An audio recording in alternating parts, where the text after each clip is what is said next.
it's time for a book tag.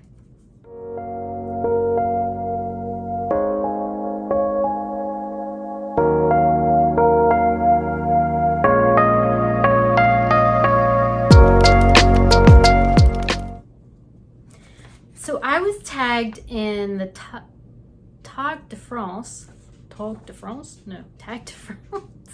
book tag by Sue Jackson about 3 or 4 weeks ago, before the Olympics. But I'm just now catching up because, yeah, I've gotten behind on booktube. So I'm catching up on everyone's videos. So if you see a comment from me for videos that you posted a month ago, you'll know why. This tag was originally created by Gavin at Genre Books, which I'll link below. And it's basically based on the Tour de France. I don't really watch the Tour de France, but I did watch the Olympics and the Paralympics, which were in Paris. So we'll go with that. I took many years of French. Many years. I can understand some, but my pronunciations of American words is not always great either. So we're just gonna try. We're gonna go with this. So the first one is Le Grand Depart, a memorable preface, introduction, or opening line. Now I have to go with, of course, Pride and Prejudice by Jane Austen. Let's read the first line, even though most of us Jane Austen fans can probably say it from memory. It is a truth universally acknowledged that a single man in possession of a good fortune must be in want of a wife. Yeah, you were all saying that with me, I know. Maillot Vert, I'm gonna be so bad at this, and my sister is great at French, and she's gonna yell at me. Maillot Vert, a book under 150 pages. Okay, I'm gonna put the prompts in the description box so you can see what I'm trying to say. So for that one, I'm gonna go with Elena Knows by Claudia Pinheiro, translated by Frances Riddle. This one's about 143 pages. And it's about Elena, whose daughter is found dead in a church. I think it's in a church. They think that the church, the police think that her daughter died by suicide. Elena does not think that's true, and so she goes kind of on a search for answers. Elena has Parkinson's, I believe, and the way that that it's written is based on her medication schedule. So it's a really interesting look at disability, how it impacts just your daily life, and also a mother-daughter relationship, which is one of my favorite things to read about. The next one is King of the Mountains, a book that you persevered with and are glad you did. I'm sure there were some real doozies in college.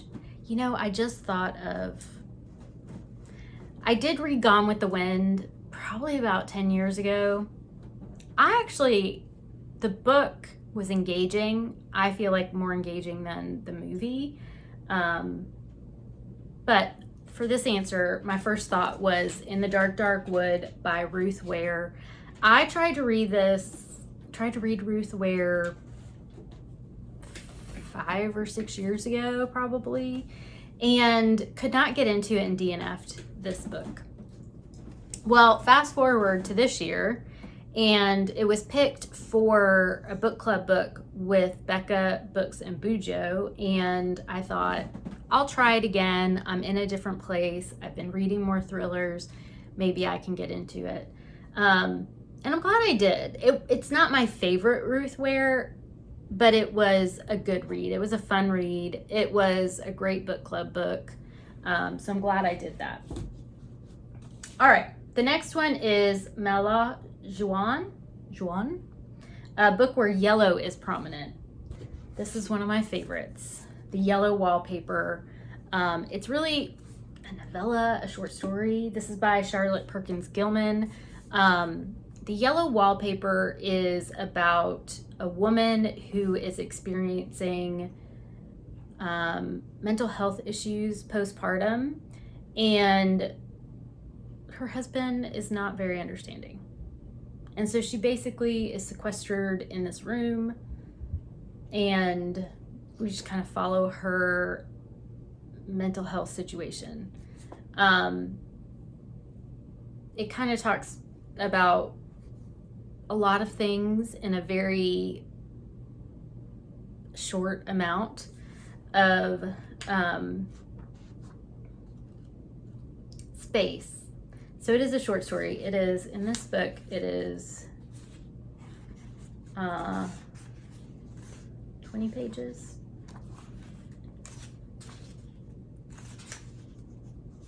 It is, let's see. Yeah, it's 20 pages in this edition. And it's so impactful. Every word is used in a way that, you know, makes it count. It's not fluff. 20 pages, and it is so memorable. I first read this in college, which was a long time ago. And it's still one of my favorite short stories writing of all time. The Yellow Wallpaper, Charlotte Perkins Gilman. Go check it out. She also has a few other, like in this one, she also has Herland, which is a more like a novella that is interesting as well. But The Yellow Wallpaper is my favorite. The next one I don't have anymore. I'm not even going to try to pronounce it, but it's the category is the hardest book that you've read or failed to read.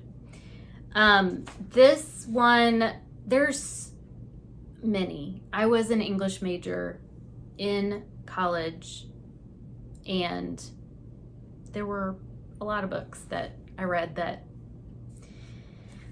they were not my favorite. But the one that came to mind is actually a book that I did for book club probably in my 20s. And that was The Phantom of the Opera by Gaston Leroux. I put a picture here because I don't own that book anymore. It was good. It was better than I thought it would be, but it's a hard book to get through. You got to be ready to read a hard book. Others may not think it was that hard, but for me, it was. I kept getting distracted and having to reread and that kind of thing, but I did ultimately enjoy it. Yeah, so Endurance, your favorite series. I mean, do I even have to say? Anne of Green Gables by Ella Montgomery. I've mentioned I have not read the whole series yet. It is series September, isn't it? Maybe I should get back on this. I've read the first 4 books, and I think there's 6 or 7. So, no question, Anne of Green Gables. Champs-Elysees, your favorite Paris novel. So, The Phantom of the Opera is a Paris novel. It's not a favorite. I went back through Goodreads to see what books I've read in that feature Paris, and I don't read a lot, which is interesting. But I did read, which I had forgotten about, because I thought Ernest Hemingway has a lot of stuff that's either featured in, it's either set in Spain or France, somewhere around there. I've read some, I feel like Graham Greene has had some set in Paris or France. But I don't like Ernest Hemingway or Graham Greene. And this is, we're talking about favorites. So I still don't know, like this isn't a huge favorite of mine because I've read, like I can think of books that I've read that I don't like. The Paris Apartment by Lucy Foley. I did not like that book. Didn't finish it. So I'm going to say The Paris Wife by Paula McLean. I remember parts of that book, and it is about one of Ernest Hemingway's wives, Hadley Richardson, who is there with him when he's living in France. I liked the story and kind of looking at that early time in their marriage and her going with him and then him pretty much abandoning her in Paris. So I guess I'll say that. I don't know. That's the only thing I could think of. Lance Armstrong, have you ever cheated to get to the finish quicker? As I said, I was an English major in college, and I know that I had Cliff Notes. Anybody remember Cliff Notes? It might be called something else in other countries, but the yellow and black booklet that you could buy, because I would have these essay tests. You didn't know what novel they would cover, so you had to have like 2 or 3 novels read for these tests. And I know I didn't read them all.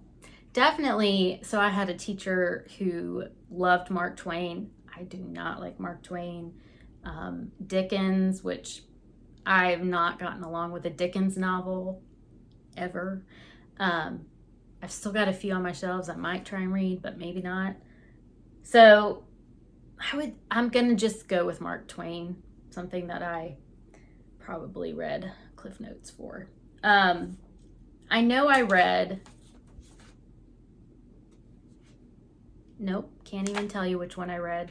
I read one of his books all the way through and was so bored out of my mind that the next one that came up, I just went ahead and got the Cliff Notes. So the last one is to tag other booktubers, and since Paris Olympics have passed, I don't know if it's still relevant, but anyone who would like to give answers to this, I'm really curious, my friends that read historical fiction, if they have any suggestions on books set in Paris. I know there's a lot probably set in World War II in Paris, but any that, you know, you recommend, let me know in the comments. And yeah, let me know your answers to this. Is there any novel that I missed that you would recommend that's set in Paris or that answers any of these questions? Let me know. Hope you're having a great day, and I will see you soon. Bye.